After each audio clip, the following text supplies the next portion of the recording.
कुछ पूछना है सवाल, ठीक है जी। प्रताप सिंह बसनाल जी, आज बताइए, आज आपने मशाल यात्रा निकाली है, ये किस मुद्दे के बारे में है? जी नमस्कार, मैं प्रताप सिंह बसनाल, नैल देघाट, सल्ट विधानसभा क्षेत्र। आज 21 फरवरी 2027 देघाट में कई बड़े बड़े गणमान्य लोगों के बीच में एक मशाल यात्रा निकाली गई। इसका उद्देश्य सबसे पहले बहन अंकिता को न्याय दिलाने का, दूसरा उद्देश्य जो इस टाइम हमारे लोग सोए हुए हैं उत्तराखंड में, इस क्षेत्र में, इस गांव में, इस विधानसभा क्षेत्र में, इनको भी जगाने के लिए आज हमने मशाल यात्रा निकाली। हमारा मशाल यात्रा निकालने का मेन मुद्दा ये था, जो हमारे इस टाइम सोने लग गए लोग, जो हमारे आज तक 25 साल से सो रहे थे लोग, हमें उनको जगाने के लिए इस मशाल का प्रोग्राम करा। साथ में अपनी बहन अंकिता भंडारी के न्याय के लिए, और अंकिता भंडारी को न्याय मिले, इसके लिए हम सब लोग आतुर हैं। किस तरह से कैसे ये न्याय मिले, हमारे वीआईपी लोगों को लोग बचा रहे हैं।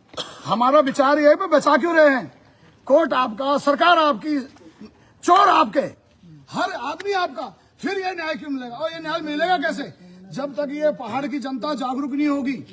आज मशाल का जो प्रोग्राम हुआ, उस मशाल के प्रोग्राम में हम लोगों ने ये ध्येय करके, ये निश्चय करके, ये निर्णय लिया कि हम मशाल यात्रा इसे निकालेंगे कि ताकि हमारा ये पहाड़ जगमग हो, रोशन हो, हमारे पहाड़ी लोग, हमारी पहाड़ी क्षेत्र की जनता जगे उठे, उन सरकारों से जिनने आज तक हम पर राज करा उनसे सवाल पूछे, ऐसा हुआ तो क्यों हुआ? हमारी बहन बेटियों से अत्याचार क्यों? हमारी जनता के कारोबार पर अत्याचार क्यों? हमारे रोजगार पर अत्याचार क्यों? आज हम इस जनता से ये कहते हैं भी आप सभी लोग आए।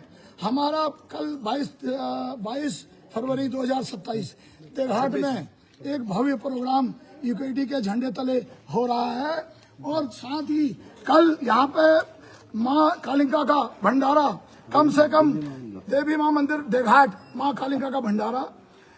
मुझे उम्मीद है कल हमारे यहाँ पे 10 से 15,000 आदमियों को आने का उम्मीद है।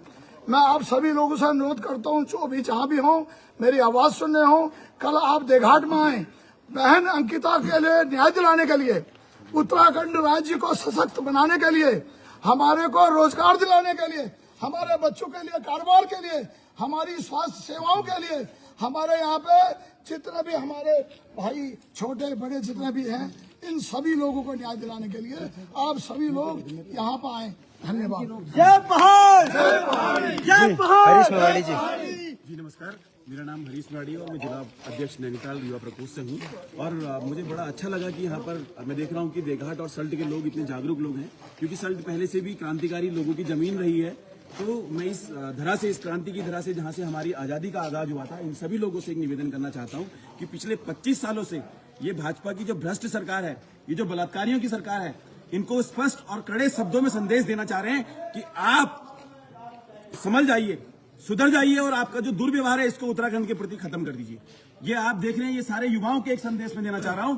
आप सारे युवा जितने हमारी बात को सुन रहे हैं इस लाइव के माध्यम से, आप इस बात को समझिए कि ये मिले जुले हैं, एक ही थाली के चट्टे बट्टे हैं। आपने सुनी होगी एक कहावत की, चोर चोर मौसेरे भाई, चोर चोर मौसेरे भाई। ये भारतीय जनता पार्टी और ये भारतीय राष्ट्रीय कांग्रेस चोर हैं, मौसेरे भाई हैं। आप अगर मौका मिलता है इस बार 2027 की विधानसभा में, मैं आप सब पहाड़ी से कहना चाह रहा हूं, हर पहाड़ी भाई से कहना चाह रहा हूं, हर पहाड़ी बहन से कहना चाह रहा हूं, हर पहाड़ी माँ से कहना चाह रहा हूं कि जब ये आपके घर के आगे वोट मांगने आए तो पहले इनका मुंह काला कर दीजिए। इनसे पूछिए ना कि सरकार तुम्हारी थी, दुर्लजो निर्लजो, तुम सरकार तुम्हारी थी, कहां सोए थे तुम 3.5 साल तक का? आज तक तुम हमारी बेटी को न्याय नहीं दे पाए हो। अब तुम और क्या चाह रहे हो कि तुम्हारे हरियाणा के बनिए, तुम्हारे हरियाणा के जाट, तुम्हारे दुष्ट बलात्कारी नेताओं के बिस्तरों के सजाने के लिए हमारी महिलाएं और हमारी बहनें रह गई हैं। ये पहाड़ी अभी अत्याचार को नहीं सहेगा। ये खुले और कड़े शब्दों में आपको संदेश दे रहे हैं। किसी को लग रहा होगा कि पहाड़ी की भावना, मूल भावना जो हमारी है, हम चाहते हैं कि हम सीधे शब्दों में और प्यार के शब्दों में आपसे बात करें, तो आज हमारे युवाओं के अंदर बहुत ज्यादा क्रांति है, बहुत ज्यादा आक्रोश है, हम सब गुस्से से भरे हुए हैं। मेरा नाम प्रहलाद सिंह। इनको कड़े शब्दों में संदेश दीजिए। कमल भाई जी। नेगी जी। मैं प्रहलाद नेगी, ठेठ पहाड़ी। मैं आपके सामने केंद्रीय प्रधानमंत्री, आपके सामने मैं ये कहना चाहता हूँ कि आज जो हमारा पहाड़ पलायन से पूरा बर्बाद है, खाली है, युवाओं के लिए रोजगार नहीं है और माता बहनों की खुलेआम इज्जत लूटी जा रही है और हमारे जल जंगल जमीन जो है आज पूरी तरह बर्बाद हो चुका है। सरकार के जो नुमाइंदे हैं, सरकार के जो प्रतिनिधि हैं, वो आज सत्ता में बैठ के आज इनका हमारा शोषण कर रहे हैं और दिन रात इसको लूटने का काम कर रहे हैं। तो ऐसे हालात बना दिए हैं कि आज हमारे पहाड़ के पूरे गांव खाली हैं। न यहाँ शिक्षा की व्यवस्था है, न यहाँ स्वास्थ्य की व्यवस्था है, न यहाँ कोई रोजगार की व्यवस्था है। तो ये 3 कारण आकर ये सरकार आज तक अगर सुधार देती तो यहाँ से पलायन पूरी तरह खत्म हो जाता। आज पलायन होने के 3 कारण है, शिक्षा, स्वास्थ्य और रोजगार। और हमारा मानना है, उत्तराखंड का मानना है, और जिस दिन उत्तराखंड की सरकार बन जाएगी उत्तराखंड में, तो ये पहले 3 मुद्दे जो है शिक्षा, स्वास्थ्य और रोजगार, इनकी समस्या का समाधान हो जाएगा, हमारे पलायन का समाधान हो जाएगा। आज जब हमारे पहाड़ की बंजर खेती हो गई है, इसका समाधान हो जाएगा। आज पहाड़ में जितने भी आज लोग माफिया लोग जो बाहर के, आज हरियाणा के लोग आ रहे हैं, बिहार के लोग जो है डाक की व्यवस्था, जो डाकिया की व्यवस्था, वो जो हमारे 4th क्लास का जो यहाँ का आदमी को रोजगार मिल रहा था, वो आज भी बाहर के लोगों को रोजगार दिया जा रहा है। वो डाकिया की व्यवस्था जो है आज जो है वो बाहर का आदमी यहाँ हरियाणा का और बिहार का आदमी यहाँ नौकरी कर रहा है। और जबकि हमारे यहाँ पढ़े लिखे लोग हैं, हर चीज में सक्षम लोग हैं और उनको कोई रोजगार दिया जा रहा है। तो ऐसा स्वतंत्र बिहार हमारे उत्तराखंड के वासियों पर किया जा रहा है। इसलिए आज जिस प्रकार हमारी युवा हमारे साथ जुड़ रहे हैं, महिलाएं माताएं जुड़ रही है, उससे आज ऐसा लग रहा है कि आने वाली जो सरकार होगी वो उत्तराखंड की होगी। आज युवाओं ने ठान लिया है, माताओं ने ठान लिया है, मेरे बुजुर्गों ने ठान लिया है और ये परिवर्तन होना जरूरी है। अगर रोटी को अगर नहीं पलटते हैं तो वो जल जाती है। इसलिए आज आवश्यकता है इस रोटी को पलटने का, सरकार को पलटने का। भाजपा कांग्रेस हमने 25 साल से बहुत देख लिया है, 25 साल से अब अति हो गया है। तो इसलिए आज सरकार पूरी तरह बदलने वाली है। जी नेगी जी, आपकी टोपी भी काफी आकर्षक लग रही है। आपकी टोपी भी काफी आकर्षक लग रही है। क्योंकि मैं ठेठ पहाड़ी के नाम से भी जाना जाता हूँ, क्योंकि मैं आज हमारे यहाँ का जो कल्चरल, हमारी संस्कृति जो होती है, उस समाज की विरासत होती है, उस समाज का इतिहास होती है। आज ये लोग जो है हमारी इतिहास को, हमारी विरासत को ये कहते हैं कि हम संस्कृति बचाने वाला पार्टी है, बीजेपी कहती है, लेकिन आज हमारी इसने संस्कृति पर कुठाराघात किया है। लिविंग रिलेशनशिप में जो आप रख रहे हैं, क्योंकि वो हमारी संस्कृति के बिल्कुल विपरीत है।